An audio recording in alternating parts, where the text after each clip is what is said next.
તમે જે શેર કર્યું ને મા બાપ બગાડે છે એનું હું ક્લાસિક એક્ઝામ્પલ જોઈ શકું છું કે છોકરું નાનું છે અને હવે મમ્મીને ડિસ્ટર્બ કરે છે કે મમ્મીને કશું છે તો મમ્મી એક મોબાઈલ એક્સ્ટ્રા રાખ્યો છે ઘરમાં છોકરાને આપી દે છે કે ટેબ્લેટ આપી દીધું છોકરો એને વિડીયો જોવે છે.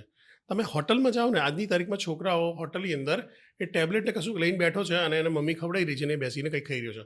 આવું તમને 20 ટેબલમાંથી 5-4 ટેબલ આવા મળી જશે બિલકુલ. એમાં છોકરો મોબાઈલ જોઈને જ ખાવાનું ખાઈ રહ્યો છે અને એની અંદર જઈ રહ્યો છે અને જોઈ રહ્યો છે જે કન્ઝ્યુમ કરી રહ્યો છે એ એવું કરી રહ્યો છે જે એના કામનું નથી. વચ્ચે તમને ખ્યાલ હોય તો ટિકટોક જ્યારે હતું ને ટિકટોક જ્યારે બેન કરવામાં આવી તો મને એ લાગ્યું મેં તો ટિકટોક બેન કરવાનું શું છે એટલે ઇન્ડો ચાઇના ને એના રીઝન છે પણ આના પાછળનું એક બહુ મોટું સાયન્સ છે જે લોકોને કદાચ ખબર છે કે નથી મને ખ્યાલ નથી.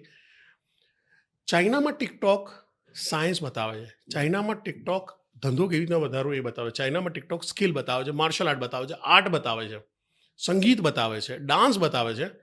આપણે ત્યાં ટિકટોક શું બતાવતું હતું? કચ્ચા બદામ એ કરીને કરતું હતું યસ. એ અને વલ્ગર વાહી એટલે એમણે શું કહેવાય કે ટિકટોકે ભારતની લેડીઝની બધી મર્યાદાઓ એ ઓળંગીને જે કપડાં કાઢી નાચી રહી છે એના ઉપર લઈ આવ્યા.